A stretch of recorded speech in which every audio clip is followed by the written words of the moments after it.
What is up guys, Blue Spooky here. Please be sure to like, comment, share, and subscribe if you feel so inclined.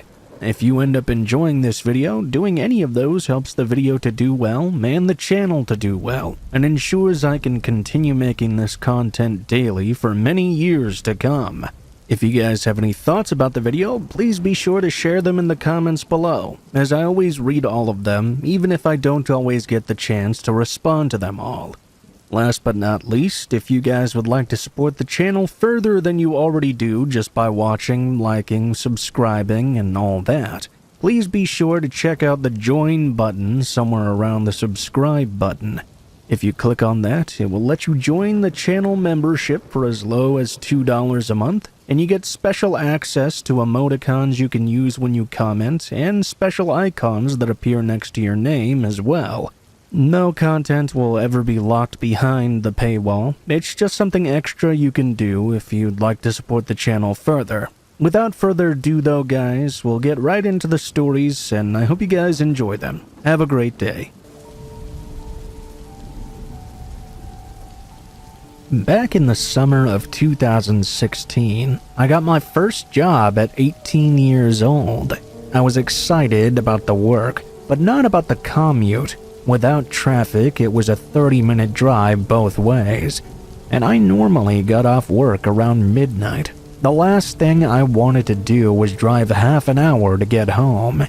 During the first few weeks, I was still getting used to my new routine. One of the first things my mother told me was to keep an eye on my gas tank, and that if I ever needed more, I should leave early and stop on the way there, never on the way back. I understood her concern. I was a petite 18-year-old woman, and I looked even younger than I was. Being who I am, though, I half forgot and half ignored that advice. One night on my way home, I realized I legitimately did not have enough gas to get me to my exit. I pulled into the first station I could find, not caring about the brand or the cost of the gas. I decided to make it as quick as possible and only put in about $10 worth just to get myself out of there. The station was empty, and there were sketchy-looking people walking up and down the sidewalk. There were about 20 different angles someone could sneak up on you. I swiped my card and began pumping gas. Once I got to the $10 mark, I shut it off and printed out my receipt, thinking the worst was behind me. I was about to climb back into my car and book it home when a voice came from the tiny intercom above the pump. "Ma'am, there was a problem with your credit card payment." I paused and glanced at the guy at the counter. I felt chills spiral down my neck. He was one of those tall, gaunt, and sketchy-looking clerks, staring right out the window at me, beckoning me to come inside. I stepped back towards the gas pump and pressed the button on the intercom. "What's wrong with my card? I have the receipt and it says it went through just fine." I didn't try to hide the annoyance in my voice. I didn't like the look of this guy, or the way he sounded. "I just need you to come inside, ma'am. Your receipt is incorrect. I'm going to need to run your card in here." He replied a bit too quickly. I looked back at the guy through the window in frustration. There was no way I was going in there, where I would be all alone with him. He was staring at me wide-eyed. I stood my ground, pulled out my phone, and checked my credit card app. I held it up stupidly, as if he could see it from there. I then pressed the intercom button again. "It went through. I see it on my statement. I'm not coming in there." "Ma'am, if you attempt to leave, I'll call the police. I have your tag number, so please come inside." I shouted at him from across the parking lot. "You think they're gonna come over $10 in gas? Fuck you, I'm leaving." I walked a few steps around my car and gave him the middle finger. I was just about to walk back to the driver's side and get into the seat when I paused. He was mouthing something to me through the window.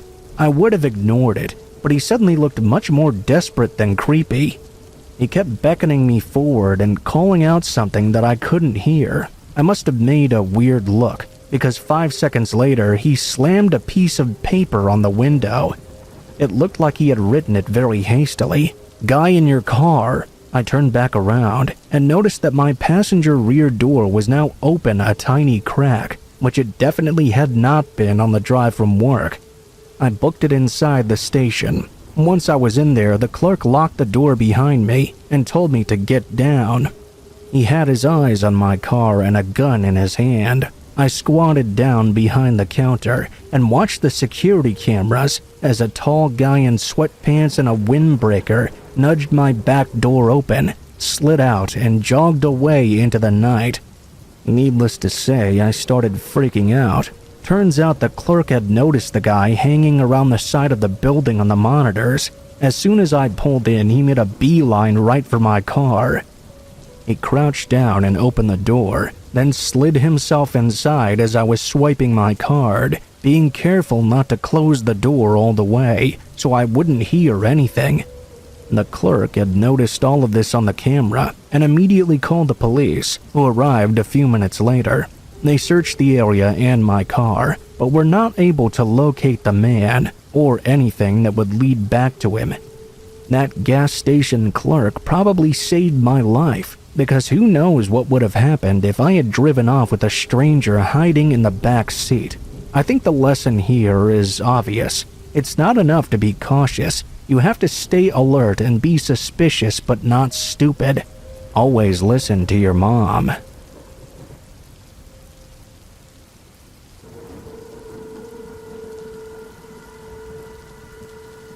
This is a true story. God is my witness. I'm not making it up.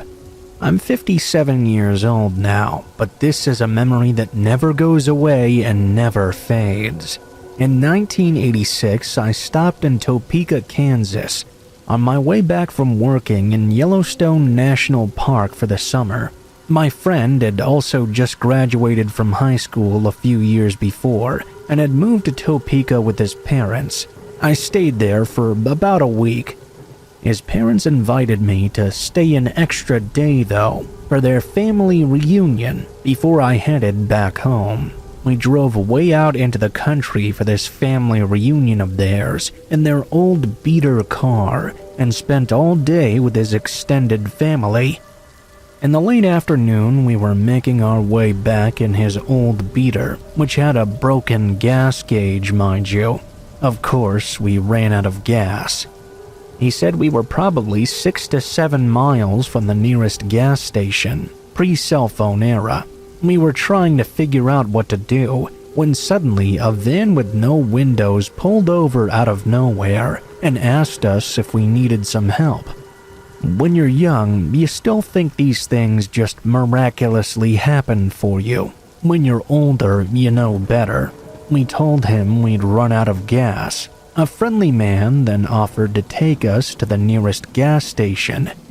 We got into the van, only to discover there were a total of 6 men inside and no seats in the back. We were just sitting on the floor of what appeared to be a work-type beat-up older model white van, when we clearly heard the men discussing doing us harm.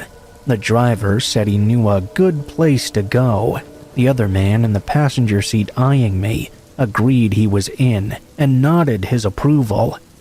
Only one man, the one sitting nearest to us, said he didn't want to be involved at all. He had a baby now and he was not cool with this, that he didn't want any part of it. The driver and passenger seat rider said something under their breaths I couldn't make out. There was an angry silence while the driver thought this over. In my mind, I could only pray for help. My mind felt like I was stuttering thoughts. Part of me was in denial. Another part was in shock. Fear hadn't even managed to set in yet. Just like a jolt to the system of an unreal horror happening to someone else, because an hour ago, I had been completely safe without a care in the world. Now there was the absurd idea of someone raping me. Yes, I was acutely aware that they were going to do that and then murder us both, leaving us somewhere nobody would find us. These thoughts were flipping through my head a mile a minute. Have you ever been to Kansas? There are lots of lonely, God-forsaken, desolate roads to nowhere. If, at this point, the third guy changed his mind, or simply said just let him out first, I wouldn't be sharing this with you right now. They stopped talking to each other. They had never spoken to us at all from the moment we entered the van. My friend and I didn't speak to each other either. We barely looked at each other. We were too afraid. I could hear the clanging rattle of the van's noises and the tires on the road. I saw my friend flexing as if to warn he would fight to defend himself while they were discussing where they would take us. Everything felt surreal. All of a sudden, the guy in the back just said no, and like that, the driver pulled over. The guy in the back opened the side door and let us out, and everything ended just like that. The air somehow smelled tainted. The ground looked different, like I couldn't quite trust it. My friend looked as shaken as I felt. We had just survived a close encounter with shark-like predators, the blackest, darkest evil. I looked at the gas station in the late afternoon waning sunset just before dark. It was like a safe haven of shelter and safety. I knew that once we got into that gas station, there was no way that car would be able to pick us up again. The white van with no windows pulling away from us felt so surreal. Today, I can still see that van pulling away in my mind, a sort of mirage from a nightmare that had crossed over into my waking reality.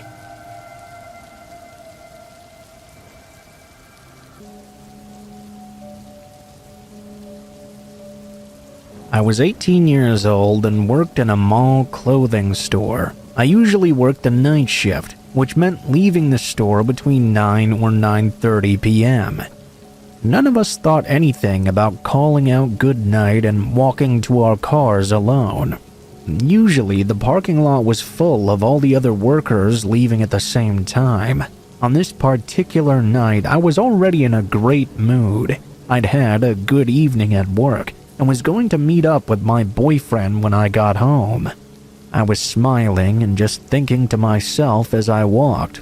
I got to the curb in front of the mall exit door to check for oncoming cars before I crossed over to where I was parked. It was not that far away, maybe 10 spaces away from the front. As I glanced up to verify where my car was, though, I caught the eyes of a man just sitting there in his truck. He was wearing a cowboy hat pulled down low over his face, as though he were trying to conceal himself. He was staring intently right at me. I froze in place and felt fear like I never had until that moment.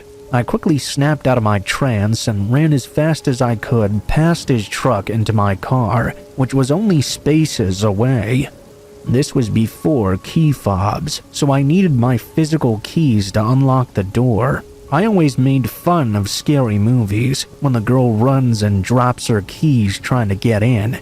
But it really does happen that way. I was shaking so badly I just could not get the key in the door. I kept dropping the damn things. I felt like I was in a bad movie. Seconds later, I was sitting in the car shaking extremely badly. I had to sit there for a moment or two before I could drive off.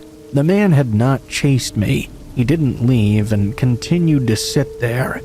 Later in the evening, I finally managed to calm down. I felt like an idiot, thinking I'd gotten scared of someone's husband picking them up after work or something. The next day, I went back to work. Same night shift.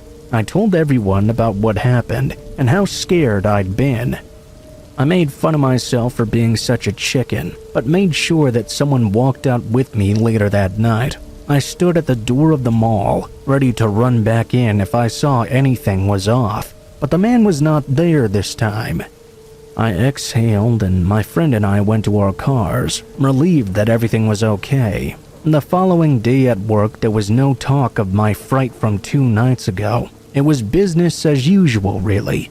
About halfway into my shift, though, the manager suddenly walked up to me and said she needed to speak with me. She turned around and walked up to a cop that I hadn't noticed was there before. Curiously, I walked over. The manager wanted me to tell the cop about what happened that night. I felt silly telling him for some reason, because nothing technically happened. Once I'd finished telling him my story, though, he started asking me a lot of specific questions about this truck. Did I know the model, the exact color? Did I know the year? I finally said something about not wanting to get anyone in trouble. I had just freaked out a little and it was not really a big deal. The cop then explained that the night before, one of the ladies leaving for the night had been kidnapped, driven around to the back of the mall into an unlit area, and was beaten and I felt myself get lightheaded, and my vision went black for a moment. It dawned on me that I had seen that my description of the truck matched the description of the victims. That was just the beginning. Our city now had a serial rapist, and it took them years to finally catch them. His wife was the one that actually figured out it was her husband and turned him in. It was a scary time, and women were terrified to be out alone after dark. At our mall, and I imagine the others as well, no one was allowed to leave alone anymore. The parking lot was now lit up 360, and they had security on site at all times, making sure we were all safe. We also started a chain call between the stores to let one another know if you saw anyone that made you suspicious or frightened, so everyone would be on guard. I always felt a bit guilty, knowing that woman had been attacked that night.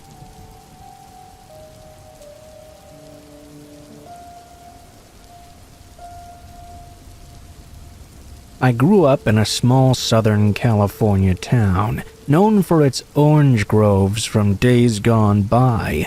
All those groves have been replaced by housing developments and shopping centers now, but there were still quite a few around when I was growing up in the 90s. My friend Johnny and I used to get into all kinds of trouble back then. We were just general miscreants, but there was one time I truly believe we almost became victims of a child murder. For anyone reading this who also grew up in the 90s, you know that was a different era. We'd be out at all times of the day, and our parents would have no idea where we were. There were a lot of kidnappings back then. I can remember multiple times I was offered candy or asked by some creep to help him go find his cat for him. I always said I'd go check with my mom, and by the time she'd get outside ready to whoop some ass, of course they'd already be gone. Anyway, Johnny and I were up to no good one day after school. We were traipsing around this orange grove that bordered his street. We started pulling these little metal dam things off the irrigation channels and tossing them wantonly. All of a sudden, we heard a sharp whistle and both looked up to see a man about 25 feet away from us, wagging his finger and going, He clearly didn't own or work in the grove because instead of screaming at us to stop, he got a wide grin on his face from ear to ear. I can still see that face in my mind all these years later, and it still gives me the chills. Johnny and I stood there for a second watching this guy. Then we looked at each other, and Johnny looked back toward the guy and shouted to run. I looked over, and the guy was suddenly in an all-out sprint right towards us. Despite the physical exertion he was putting into his sprinting, the wide grin was still there. Johnny and I ran harder and faster than we ever had before. We made it out of the grove and back to his house before noticing the guy was no longer behind us. We quickly forgot about it because Johnny's family had just gotten a Nintendo 64 and we started playing Mario to take our minds off it.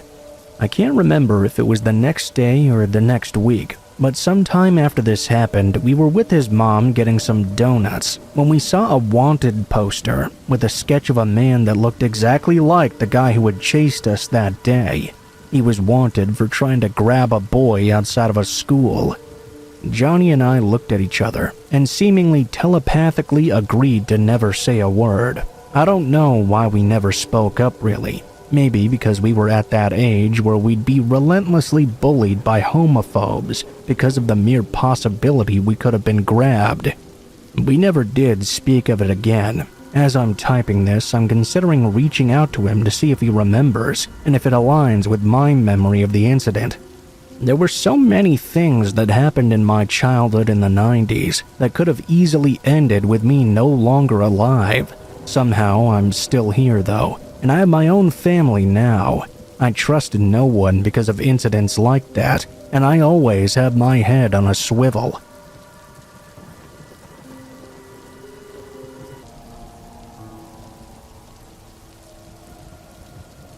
This story takes place around mid-2016, right in the heat of that whole killer clown trend. I don't know if trend is really the right word there, but I digress. A lot of people have stories from around this time. It was fall break of 2016. My cousin and I were both in middle school, me in 8th and him in 7th. I was staying over at his house one night during fall break. There were quite a few people in his home. Me, my cousin, his 10-year-old brother, his 3-year-old sister, 3-month-old baby brother, his dad, and his stepmom. Let me try to explain the layout of the house and yard.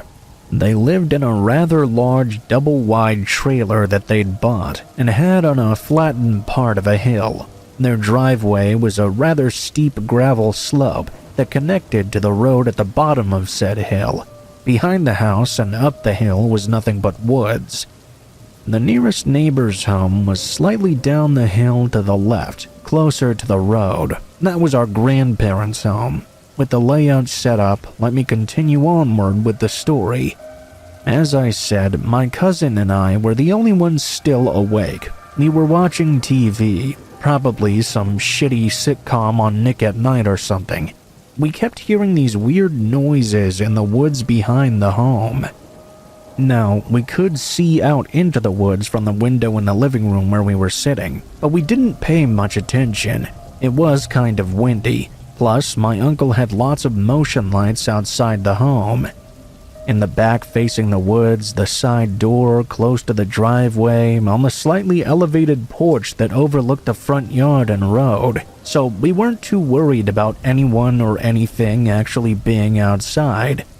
If there were, surely they would have triggered the lights already. We had heard lots of stories and watched YouTube videos around this time about the whole killer clown thing. To be honest, I didn't really believe it was real. I thought it was a bunch of people sharing prank videos to catch on a trend. Something made up just to get some clickbait views, you know. Plus, we live in a small nothing town in northeast Tennessee where everyone and their dog owns some sort of firearm. That included my uncle, a retired veteran. We were never afraid of anyone dressing up as a clown trying out for a quick jump scare and a funny reaction video. There we were, sitting on the couch watching the TV show. The only light was the TV, and the dim light above the kitchen sink only a few feet behind us. All of a sudden, the back motion detector light came on. We didn't really think anything of it at first. The lights were on 10-minute timers. If it detected one movement, it would stay on, and turn off after 10 minutes if no other movement was detected. After 10 minutes, they went back off, so we figured it was just an animal. Not too uncommon an occurrence for them to set the lights off. After 20 minutes, I went to the bathroom down the hall. I was doing my business and washing my hands. When I was coming back out, though, I noticed the motion light on the side of the house by the side door that entered the laundry room had come on. I swore I heard what sounded like footsteps on the gravel outside. Then the doorknob started rattling quickly, like someone was trying to open it. I ran into the living room and got back on my spot on the couch. Luckily, the blinds were shut, so whoever that was didn't see me. I knew my cousin had already heard the same thing I did, because he was already up and halfway to his dad's room to wake him up. At that point, I saw the light from the front porch come on. I got up to look out the window and looked out onto the porch. By this point, my uncle had his pistol and flashlight and was out on the front porch looking for whoever or whatever this was. My cousin and I were behind him on the porch watching. He looked around with the flashlight for a bit when he finally saw it. There, at the bottom of the hill, hiding in the ditch by the road, was a clown in a crappy costume. He just looked at us and waved. My uncle fired a warning shot at him, and the clown ran across the road and into the woods. My cousin and I didn't sleep anymore that night. My uncle stayed out on the porch for a few more hours to make sure no skulking clowns came back. I remember him telling us not long after the shot was fired, he heard what sounded like an ATV starting up and driving away. Troublesome kids were always and still are an issue in that area. There were houses somewhat close to each other, but far enough away that you couldn't directly see them. The only house we could see was our grandparents' house. I don't doubt it was probably some high school kid playing a prank and trying to scare whoever the house's occupants were. Years after reading some more experience with these clowns and of people's lives actually being threatened though, it scares me to think of what he would have tried to do if he was actually able to get into the home.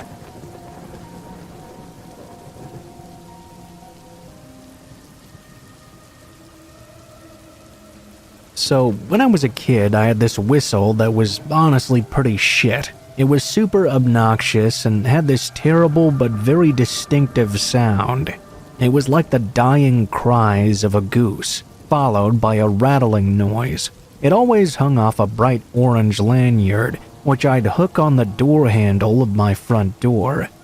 Every morning, I'd get up and see that awful whistle hanging right there.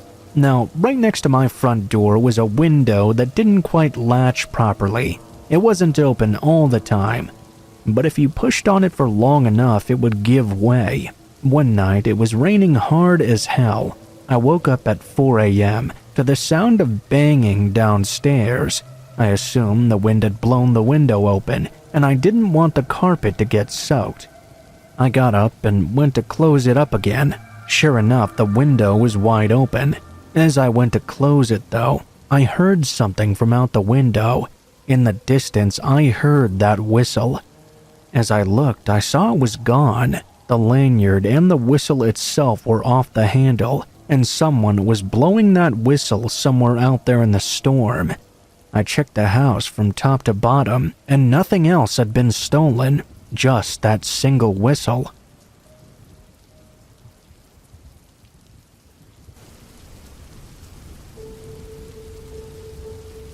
I work in a small building with 3 wings. My office is located in a little back hallway of one of these. I share the office with another girl, and it's usually pretty quiet. One evening, she and I were the only ones in our wing still there, when we both heard a door loudly shut out in the hallway. Needless to say, we were both confused. Upon peeking out, though, I didn't notice anything out of the ordinary. The next 2 weeks, I was staying really late to catch up on hours so I could have a winter break. I began noticing these little noises in the hallway when I was positive no one else was in the building. It sounded like shoes sliding across the floor. This happened many times. Earlier in the evenings, it would just be me and the janitor, and she started getting really spooked out. She said she could hear doors slamming in one of the wings, even though everybody had already left. We investigated together one night to find that all of the doors were still properly locked, but in one, the kitchen light was on, even though the door was still sealed. The janitor freaked out because she knew she'd turned the light off before locking the door. I also recalled the light being on a couple of nights when I was the only one there. I started to ask around if other people in the building had experienced anything weird like that. One lady said some of her room decorations had moved around when she came back from the bathroom. There's another one that really creeps me out, though. Soon after all of this, another lady said that one day she'd noticed a footprint right in the middle of her desk.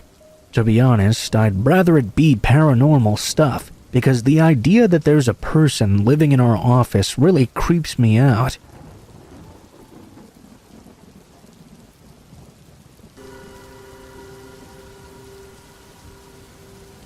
This incident took place in the summer of 2023.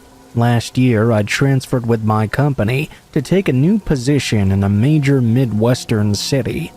My spouse was still working and living back in California for the next few months. I rented a studio apartment for myself in a newly renovated apartment building in a popular downtown neighborhood. at least until we could look for a place together. The apartment was quite small, but it was also just as nice. It was in a secure building with interior hallways and a nice downstairs lobby. I was one of the first tenants to move to this newly renovated building, and other new residents soon started moving in as well. A major advantage of this move was that I'd only be a couple of hours' drive from my hometown and my parents.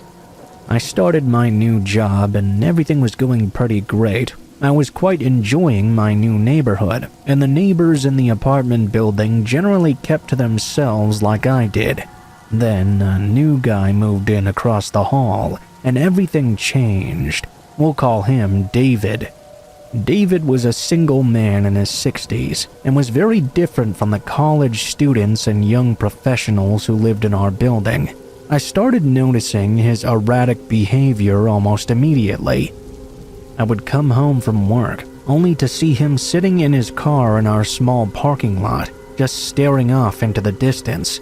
We were having issues that summer, with smoke clouds coming over from the vast Canadian wildfires. They were leaving a light dusting of ash on our cars similar to pollen. David was convinced that someone was spraying this dust onto his car specifically and was accusing various tenants he would run into in the parking lot. He would hoard trash in his apartment and leave trash bags in the hallway, causing a foul odor. He would also randomly start yelling at himself in the hallway. After enough time, I finally had enough and complained to the leasing office. The manager was quick to dismiss my concerns, saying she'd been in his apartment and everything was completely fine. In August, my parents' 50th anniversary was coming up, and I was excited to go home and spend a weekend with them. A few days before their anniversary, my boss informed me he would be flying in to work on an important project with me that would have us working throughout the weekend.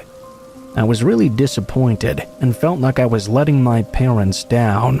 I managed to get away for a quick overnight trip in the middle of the week to go see them though, and got back before my boss was due to arrive. I drove down and spent the night with them. The next morning I checked my email as I was getting ready to head back. There was an email from my apartment manager in regard to the incident from the night before. The email was very vague, but it stated a resident had died and there would be further details coming later. My heart sank, and I immediately went pale. My mind instinctively went to my strange neighbor David. I opened up a local news app for my city, and the top story was about an active intruder in my apartment building who was killed during a SWAT team standoff the night before. Apparently, David had approached my next-door neighbor in the hallway with a gun and threatened to shoot him. The neighbor ran back into his apartment and called 911. David also called 911 and told the dispatcher that his neighbors were hacking his phone, and if the police didn't come, he was going to kill everyone in the building. The police came and tried to talk with him, but he had barricaded himself in his apartment and was heavily armed. The police and SWAT teams soon arrived, and David began firing a rifle out his window at anyone he saw in the parking lot below. All of the neighbors on my floor were trapped in their apartments with no way to escape. They had to hunker down and barricade themselves from his random gunfire. There was another building across the street with a direct line of sight into our apartment building. A police sniper took a position in that building and shot David through his window. Then they flew a drone in through it and confirmed that he was dead, still with gun in hand. Luckily, no one else had been injured. I got home later that day to find a bullet-riddled apartment building and several neighbors who didn't normally even speak to each other, hugging and crying, showing each other videos of the incident from their hiding places.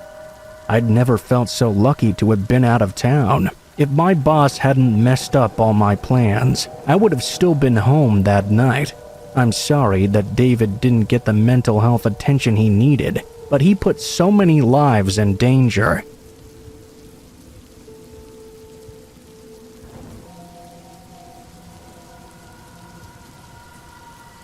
Good morning, all. So, to start, this happened when I was 18, and I'm currently 33. I grew up in a rural area of Kentucky and lived right next door to the senator, actually, who had bought our neighborhood when it was just old farmland and woods. She was quite old at the time and is still alive today as well. She bought this land back in the 70s before she was even a senator at all. She had a lot of money from her parents, I guess. There was a little backstory to understand why and how I lived right next to her. When I was 18, my yard backed up to the senator's house. I worked her farmland and did chores for her, just to make some extra cash during the summer. The senator had massive amounts of land still that backed up into unused public land that went on for miles and miles. Mainly tiny streams, fields, trees, nothing too exciting really. It was next to a small highway that we had to cross to get to the next part of the wood lines. My friend, who we'll call Auntie, also did the chores and land work. He had a little brother who we'll call Willie. He was about 15. We all grew up in an area that was pretty safe, so our parents let us do whatever we wanted and just told us to be back at a decent time. We often explored these lands during the day to see how far we could go, or even if we could find anything in the woods that would be cool to explore. Of course, usually we didn't find anything, just some makeshift campsites for what we assumed was hunting or people camping in the wilderness. One day, we went pretty close to dusk, and we happened to bring flashlights just in case it got too dark. This was during the fall of 2008. The leaves were falling and coating the ground pretty thickly. As we were walking, I started to notice we had been going in a bit of a circle. I assumed we were lost, and we could no longer hear the highway that was nearby to us. The sun was going down pretty quickly, and we only had about an hour left of light. Eventually, it got completely dark, and we started walking around in the woods with our flashlights. It quickly got darker and darker, and it was at around 10 p.m. when we knew we were lost without hope.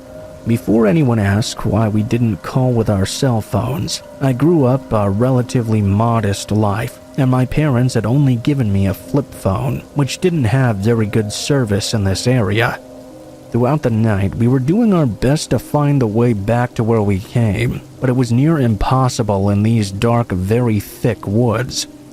My dad had always told me that when you're out in the woods, if it ever becomes extremely quiet at any point, that means there's a much larger predator in the area. Now, mind you, we were technically in the Appalachia area, and we'd all heard the stories of what not to do while in the woods, especially at night. Auntie, Willie, and I were walking when suddenly everything in the area got eerily quiet, all except for one noise that appeared to be someone whistling. We all stopped dead in our tracks and began to look around in every direction. We wanted to verify where this sound was coming from. I think kind of unknowingly, Auntie whistled back. We all knew you were not supposed to whistle back in the woods, especially at night, in the Appalachian regions of the world. I hit him with the back of my hand. "Why would you do that?" The whistling started to grow louder and louder, so I told everyone to start running. As we were running, the whistling got softer and softer, and eventually it faded away altogether. If we weren't lost before though, well, we sure as hell were now. As we wandered around completely lost, it was now around midnight. There was a full moon lighting the area somewhat well. We happened to walk up on a shanty, an old run-down shack. It looked like it still had somewhat of a door on it. Through the door, we could see a small fire going. As any dumb person would, we opened the door and asked if anyone was around. At that moment, we all heard leaves crunching. We turned around at once, only to see nothing there. It was as if we were in a horror movie. The whistling started again, and it sounded like it was right next to us. We all turned towards the sound, and there she was, a woman in torn-up clothing and a really shoddy appearance, about 5 feet from us. We shifted back some and looked at her with the flashlights pointing at her. "Hello?" we said. As if something about that simple question made her lose her mind, she began screaming. It wasn't normal screaming either. It was a primal, animalistic yell. She lunged at Auntie. Out of reaction, he swung his flashlight directly at the lady's face, and she fell to the ground. We all started to run because we were terrified. She jumped up immediately and began to chase after us, still screaming all the while. I assume this lady had to be on some serious drugs because she was running extremely fast and the pain did nothing to her at all. We were hauling ass through the woods for at least 15 minutes. She was still chasing us. We eventually did lose her, or so we thought. We took a break behind some bushes before we started to hear the whistling again. We sat there for at least an hour before we worked up the courage to keep running. As soon as we started, we could hear someone close to us start running as well. No longer did we hear the whistling, but we heard the steps chasing after us clear as day. We started to hear the highway again eventually, and finally found our way back. Assuming the woman was still chasing us, we got as close as we could to the highway and flagged someone down. We were terrified she was waiting in the wood line. We were frantically trying to wave people down, but no one stopped. Finally, someone did stop and let us in. He was pretty spooked because our faces were extremely pale, and he asked us what happened. We explained, and he told us a lot of homeless and mentally incompetent people live out in those woods. He took us home soon after, and we never entered that place again. That was the day I shit my pants running.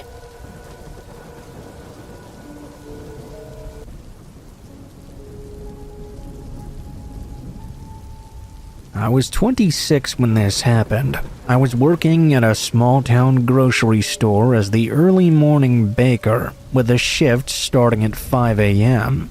There wasn't an overnight crew at the store, so I was one of the only ones who was there that early in the morning, except for the store owner, who started at the same time as me.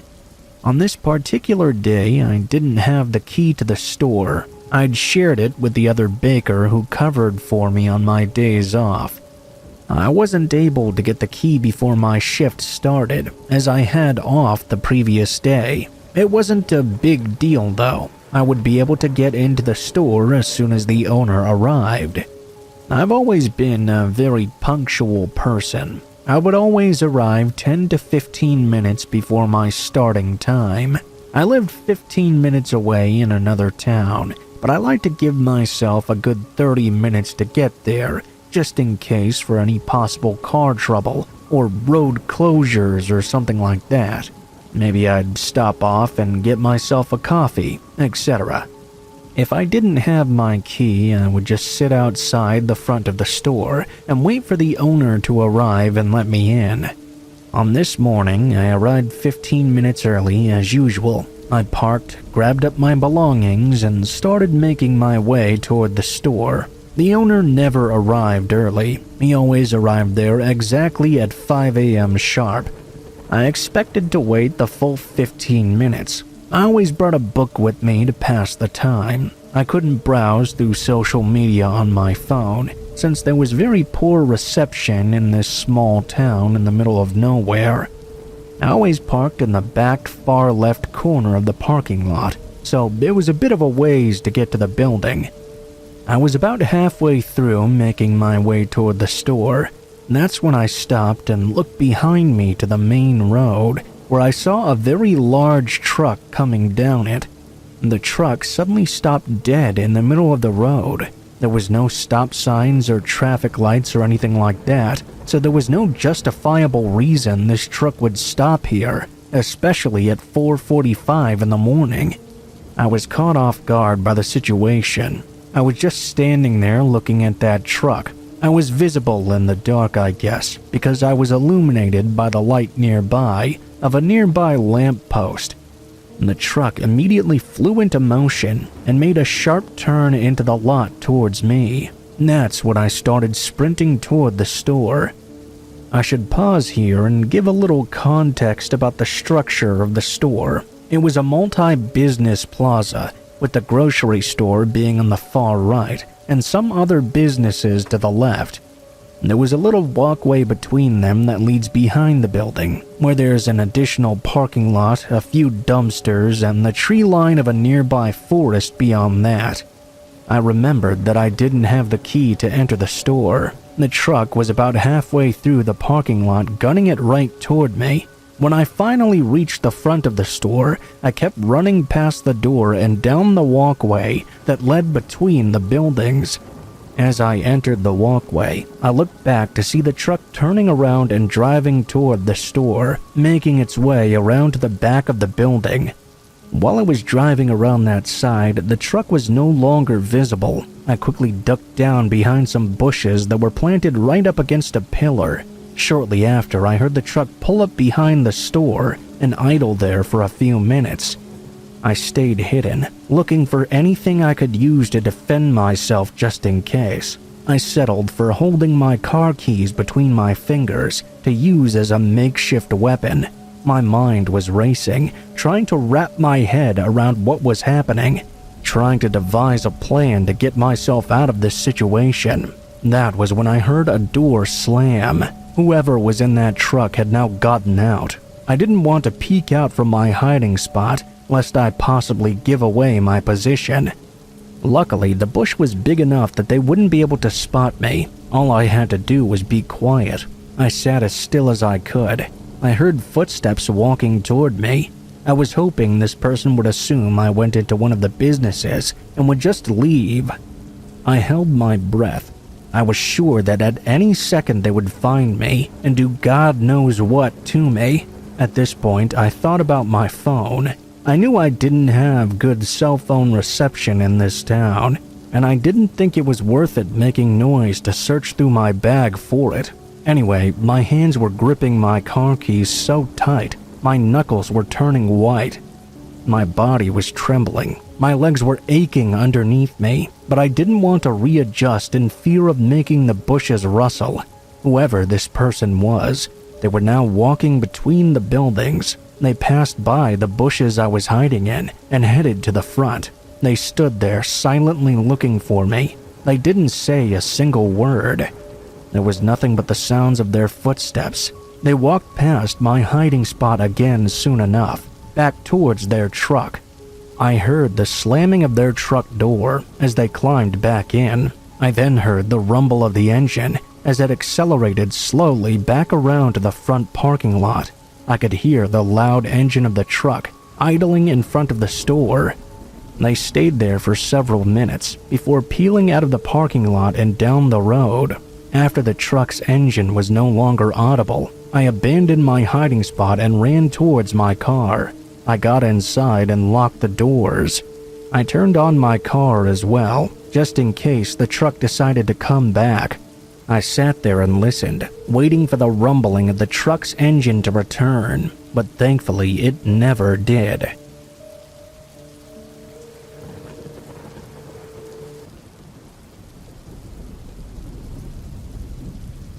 So back when I was growing up, I had a bunch of unsavory shite happen to me, and ended up being placed in a foster home.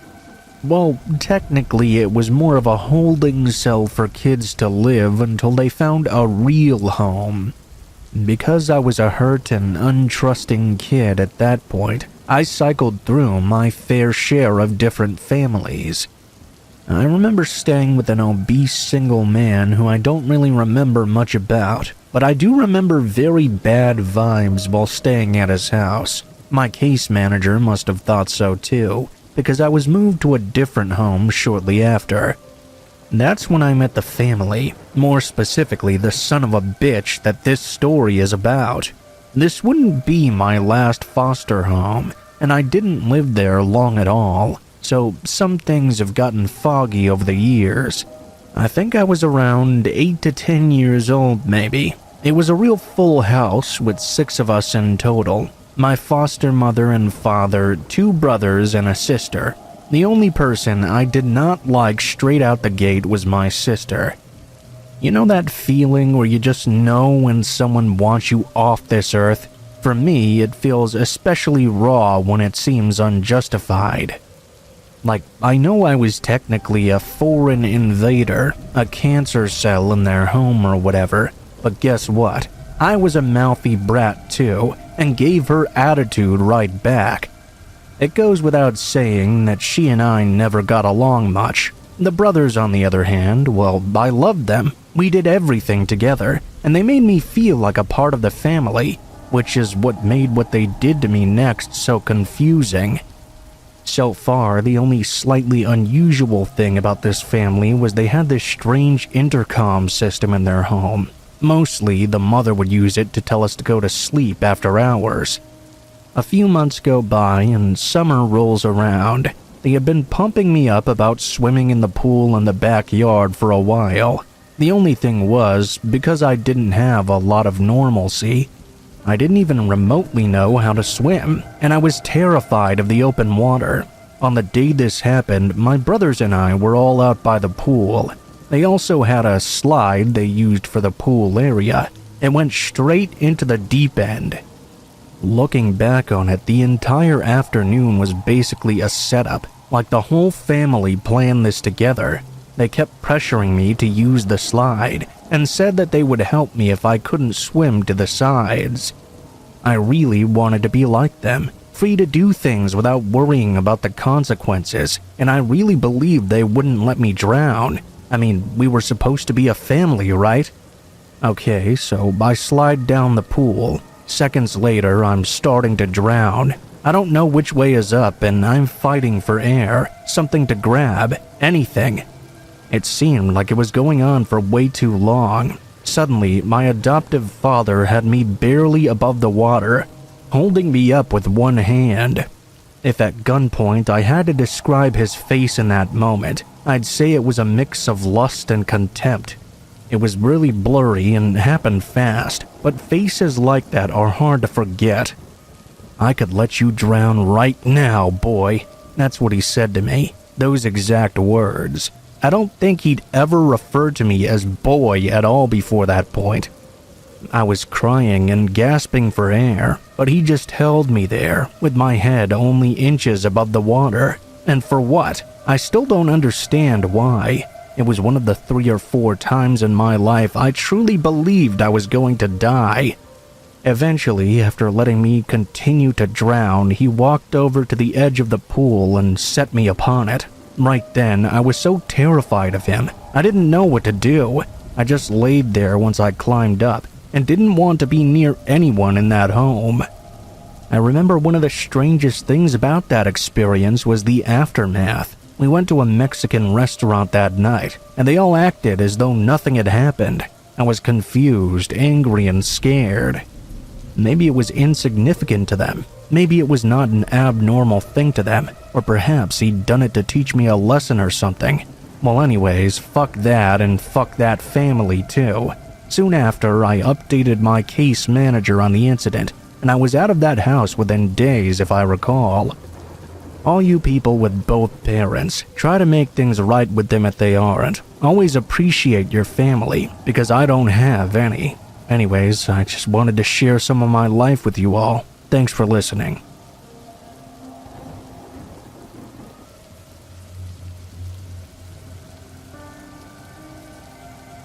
Here we go. I was 10 years old when I met my best friend, and we were pretty much inseparable. All throughout school, we were always right by each other's side. Our last names both started with J's, so we had almost every class together as well. He was a very smart kid, an A student. As we grew up and became adults, though, we had different views on what we wanted to do with our lives. He had his first child at 18 years old, split up with the child's mom as well, so the thought of college never sat well with him. He worked a 9 to 5 trying to support himself. By the time he was 21, he'd met another woman and had a baby with her as well. This time he was doing good, stayed with the woman, taking care of his and her other child. I was really proud of him. Then all of a sudden, though, it was like something inside of him flipped like a switch. He left that woman and moved to another part of the state. I hadn't spoken to him in 2 months after. All of a sudden, late at night, I got a phone call from his mother saying he was now in jail. I asked what had happened. She told me he'd raped a 15-year-old girl, gotten caught, and got sent to prison. He was serving 2 years behind bars, only because there were texts from this girl saying she was 18 years old. 2.5 years later, he got let out of jail. I told him he could stay with me until he got back on his feet, but he chose not to. He stayed with my mom for about a month instead. Every day, I'd try and check up on him. "Hey man, how's it going? How are you?" The answer I always got was, "I'm good, thanks for helping me out." My mom called me though and said he wanted to kill himself and had a knife in his room. I drove down there to talk him down and take the knife away. Later that night, I called him again and tried to check up on him. No answer. I called my mom, who said he was still in his room. I said to go and check. He was nowhere to be found. We both found out where he went that night though. He had walked to his ex-girlfriend's house and apparently was spying on her and her boyfriend. He walked behind the house, ripped his shirt off and shoved it in a crack of the window. He then lit the shirt on fire and walked away. He attempted to kill his own child, his ex-girlfriend, and an unrelated man for no reason. Luckily, the adults in the house were awake.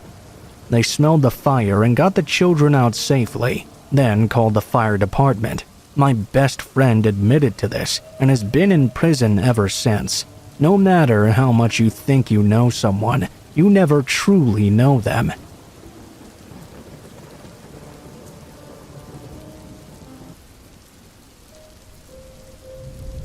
I was living in Fort Wayne for a short time.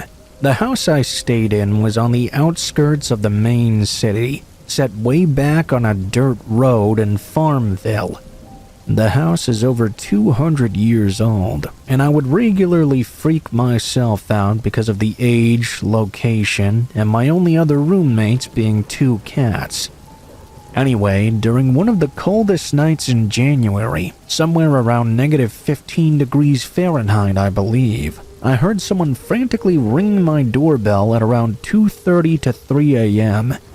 I slowly approached the door to get a glimpse of my unexpected company before they realized I could see them. Suddenly, I heard them thump across the wooden wraparound deck leading up to the front door and make their way to the big glass side door. I heard moaning and groaning and someone jiggling the doorknob. By this time, I'd called the cops and was cowering in my room with my pistol drawn. During the 25 minutes it took for the cops to make their way up there to investigate, I could hear and see the shadows of people outside each window, trying each one to see if it slid open. When the cops arrived, they walked around the house and only identified one set of footprints in the snow, one set of drag marks as well. They could identify where and when the person being dragged was seated down in the snow at various entry points, while the other guy was checking for a way in. I moved shortly after, not because of the attempted entry, but because Fort Wayne is a terrible place to live.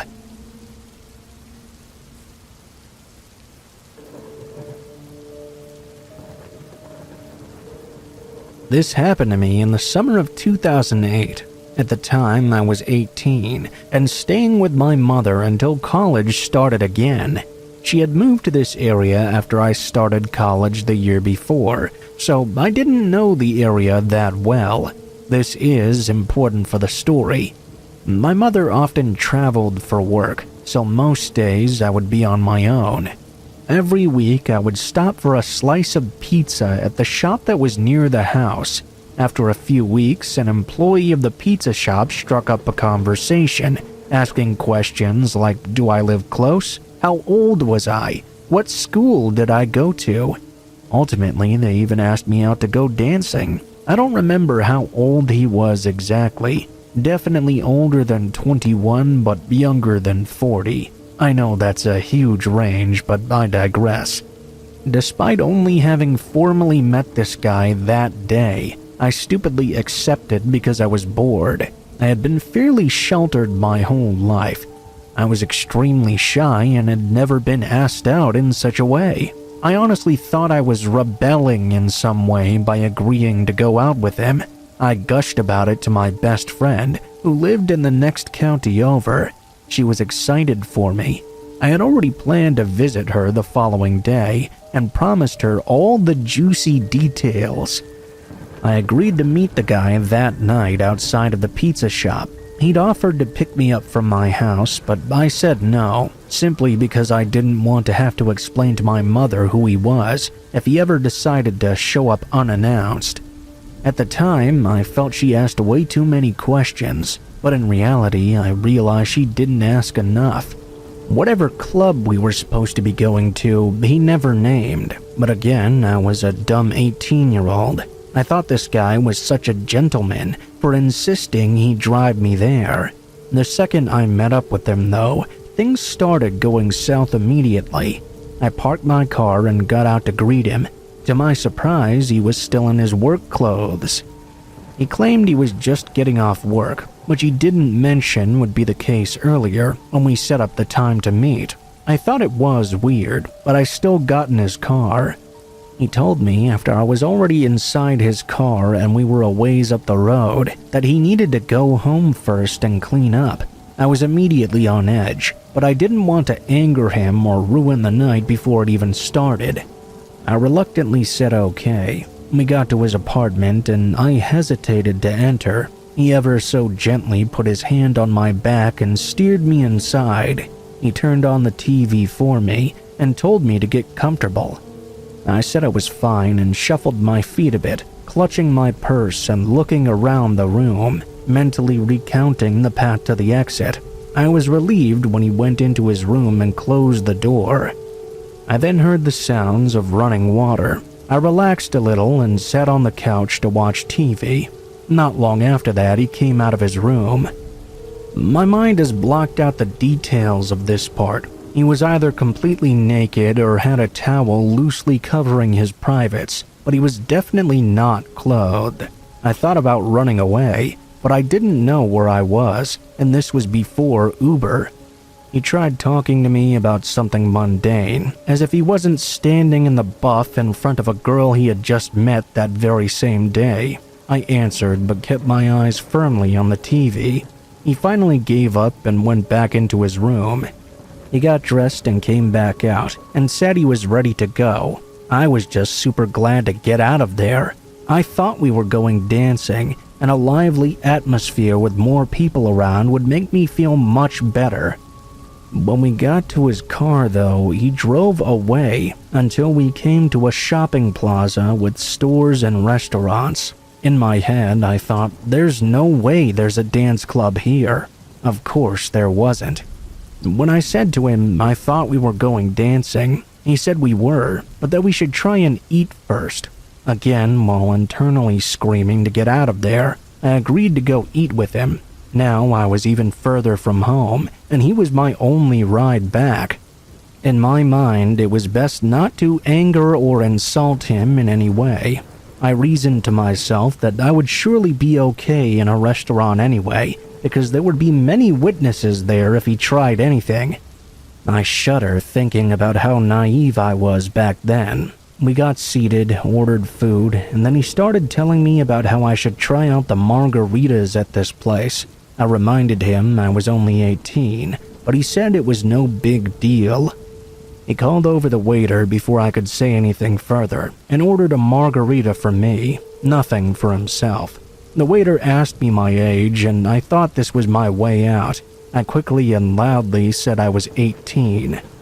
The waiter frowned and looked at the guy, but he made a gesture I didn't really understand. Then the waiter turned back to me and said I was not old enough. He said that this time, though, he'd make an exception. I was shocked after the waiter walked off.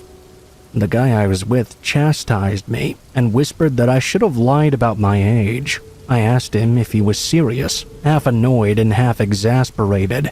I barely passed for 18. Nobody would believe that I was any older than that. He shrugged and I nibbled my food, bitterly cursing myself for getting into this mess, praying I would make it home alive. The margarita came out, and it was massive. I tried to get away with not drinking any, but the guy noticed and kept pushing it closer to me. I wanted to keep my wits about me, but I didn't know how he'd react if I continued to refuse. I took a few sips. Whoever had made this drink was heavy-handed to say the least.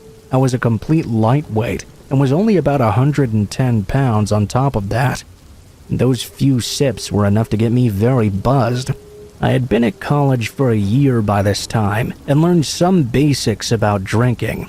I tried to shovel in more food to soak up some of the alcohol, but as small as I was already getting full. I didn't manage to sober up at all. Thinking back, the guy was watching me like a hawk with every sip. I kept my head down and could barely look at him. My vision was getting slightly blurry now, and I remember my eyes drooped a little too.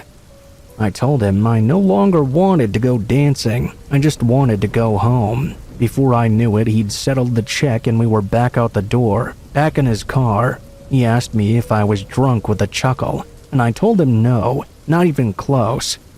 I tried my best not to slur my words, but I have no idea what I looked like. I must have looked like easy prey, because at this point he made his move. The car was small and he could easily reach me. I had a lot of thoughts in those short moments. I thought about tucking and rolling out of his car.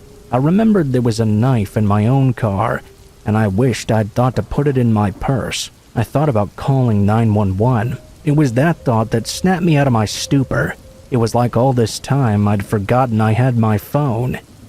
I started looking for street signs and buildings that we passed by that I might be able to relate to a dispatcher. It didn't take me long before I realized he was just driving in circles. This made me angry and scared. I thought he was taking me back to my vehicle all this time. The word kidnapping flashed in my head, and my fight or flight took over. I abandoned all politeness and asked him why we were going around in circles. He ignored my question and said we should go back to hang out at his place to sober up. He started driving faster, and I told him I wanted to go home. He tried to convince me I could do that at his place. To my horror, the car stopped and we were outside his apartment. I turned to him and sternly told him he was going to take me back to my car right now, or I was calling the police. I also told him I had a knife in my bag, and if he tried anything else, I would stab him. I was shaking all over, fighting back tears and clearly bluffing. He didn't speak or move, possibly deciding if he wanted to call my bluff or just get rid of me. He had a noticeable angry scowl on his face. He seemed to decide on the latter option and started driving again. I kept my eyes on every street sign until I recognized where we were. The car barely came to a stop when we finally got to the pizza shop. I jumped out and ran to my car. Stupid me, I didn't even have my keys out and ready. I fumbled and dropped them. I bent to pick them up and opened my door. Before I could close it, though, he was right there holding it open and refusing to let go. He was far stronger than me. He said that I couldn't leave without giving him a kiss goodbye. I briefly considered just running him over, but I decided that might not be the best idea. I gave him a peck on the cheek and pushed him back at the same time, then slammed and locked my door. He actually ran over and tried to reopen it. I turned the car on, but I was still hesitating. I was buzzed, and I knew I shouldn't drive if I was drunk. If I waited, though, this guy would surely try and follow me home. I was only 4 blocks away, and it was past 11 a.m. I took the chance and gunned it out of there. He had not gotten back to his car yet, so I got a head start. I checked my rear view the whole way and drove around the block by the house and parked in an alley to make sure I was not followed. I pretty much spent the rest of that night crying. He had my number and started calling and texting me many times, but I didn't try to answer. The next day, I went to my friend's house and told her everything. I was distraught and scared. The calls from him continued. This was pre-smartphone days, and I had no idea how to block his number. Eventually, my friend's older sister grabbed my phone, mustered up her most intimidating voice possible, and yelled into the phone about what was going to happen to him if he didn't stop calling. The call stopped immediately after that. I never told my mother about what happened, and I never went to the police either. I also never saw that guy again. I only ever went back to that pizza place once after that, and my friend was with me. I don't remember whose idea it was to go. Maybe I wanted to show her who the guy was. Fortunately, he was not in the front. We ordered the pizza, and I made some comment that he might try and spit in our food if he knew it was me. A rather shocked guy behind the counter asked why I would say that, and I gave him a brief rundown of what happened. He walked in the back and came back a short while later, saying we needn't worry about any of that. He assured me the guy would not bother me ever again.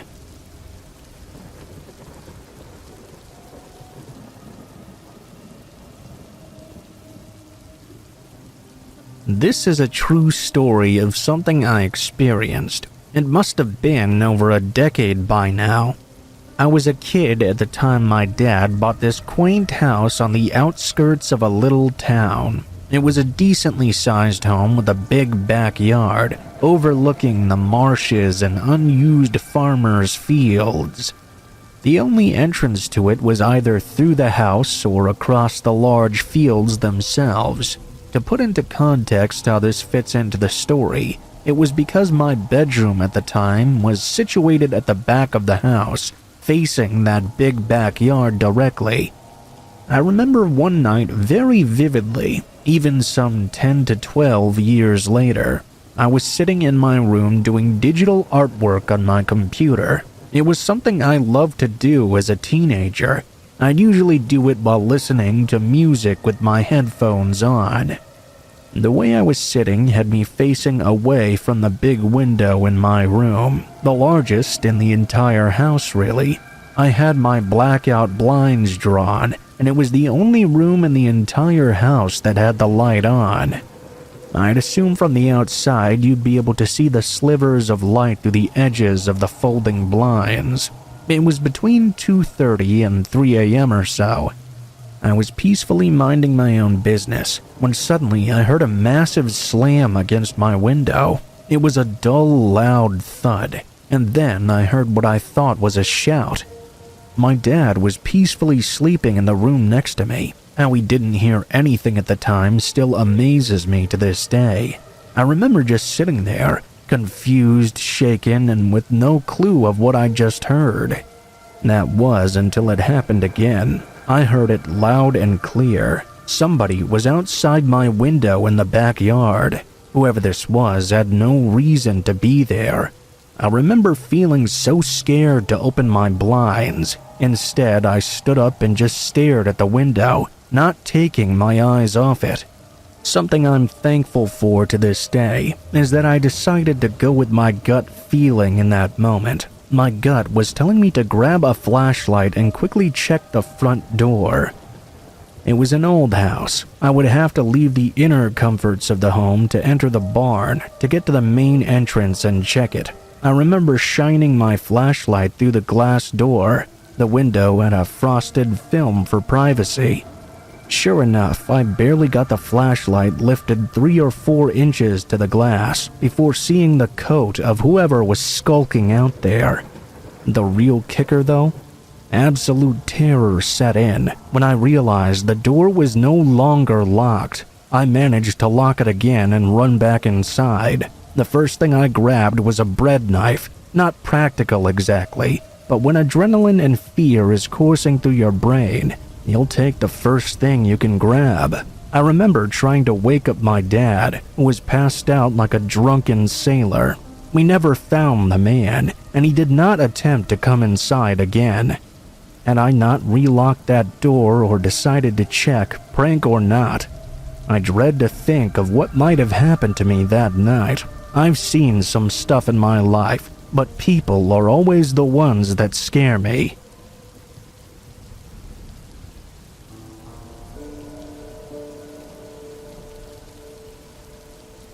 A little backstory. So, I was a security guard for this local company in my area. I was assigned to a water park with another guard, who was regularly there keeping watch. He was to train me and show me around, tell me what codes open what doors and things such as that. The first thing I noticed was how quick he was to enter and leave the property. He never seemed to want to spend more than 10 minutes inside before he would already be eager to leave as soon as possible. Our first night was simple. There was nothing exciting or interesting going on, so the night was really dragging. After a few hours, I asked him if he'd ever experienced anything unusual while working there. He told me he'd had some problems with people trying to enter the property without permission, but that was really about it. He also told me he hated working there because of his encounters with those very same people. He said they really creeped him out because of how sneaky they were. He didn't really want to tell me too much. He was afraid I would leave my post, it seemed. That should have been a red flag for me, but I was too excited to let anything like that scare me. After a few more hours, our shift was over, so we clocked out and went home for the day. The next night, my boss called me to explain the security guard who was supposed to be my partner had now resigned. I was, of course, a little upset. Now I had to work a two-man post all by myself, with barely any knowledge of this place at all. Fast forward a few weeks now, I had started to really get the hang of the place, and created my own routine with no issues at all. No break-ins, no vandalism, nothing. It was around 2 a.m. or so, and I was outside at the front of the property, completing my rounds, when I heard a door slam from inside. I jumped in surprise from just how loud it was. As I started to walk back into the property, I continued to hear various doors opening and closing. I could feel myself getting nervous. This was my first situation I'd ever had at this place. As I walked inside and started to check the doors and complete a round to make sure there was no one on the property, I got to this corridor where there was a set of stairs that led down to a door, which I noted was wide open. I walked down the stairs to close and lock that door. I was too scared to actually take a look inside. As I turned around to head back up the stairs, though, I noticed a man dressed in all black, now standing at the top of them. I took a step back and realized I was now cornered. If he wanted to try anything, I would have nowhere to run or hide. I politely asked the man if he needed something from me. He didn't reply. I then asked him how he managed to get into the property. He didn't reply to that either. He slowly turned his head and snapped his fingers. Then, from the left side of the staircase, another man slowly crawled to his side like a dog on all fours. I turned around and kicked the door open. I ran inside and locked myself in a bathroom as I called my boss and told them what I witnessed. They sent an armed security guard to my position to complete a walkthrough to make sure it was safe. As I got the call that the area was all clear, I came out and told them everything from start to finish. I soon realized, however, that they didn't believe me, so I clocked out and went home for the night.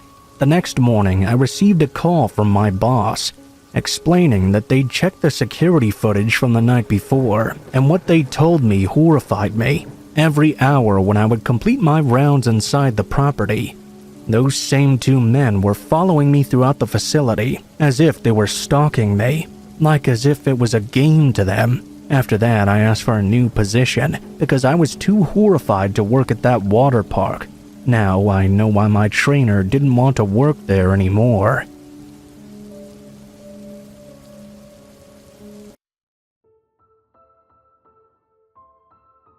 What is up, guys? Blue Spooky here. Thank you guys so much for watching, especially if you made it this far to the end of the video. If you liked the video, please be sure to like, share, comment, and subscribe if you feel so inclined. If you have any feedback for me as well, be sure to leave that in comments below the video. If you guys have a story you'd like to send in, or if you'd like to contact me for any reasons, there will be links to my social media in the description below the video, including my Facebook, Gmail, and Twitter accounts. go ahead and send me a message on any of those, and I'll try to get to you as soon as possible. If you do decide to send in a story, please be sure to include in the tagline what the name of the story is if it has one, what type of story it is if it has one, and how you'd like to be credited in the description below the video. Please make sure to include as much detail as you feel comfortable with and try to use as much proper grammar as possible to make sure you have the highest chance of appearing in a future video. Overall, I think that's pretty much it for now, guys, so thank you so much for watching, and I hope you guys have a great day.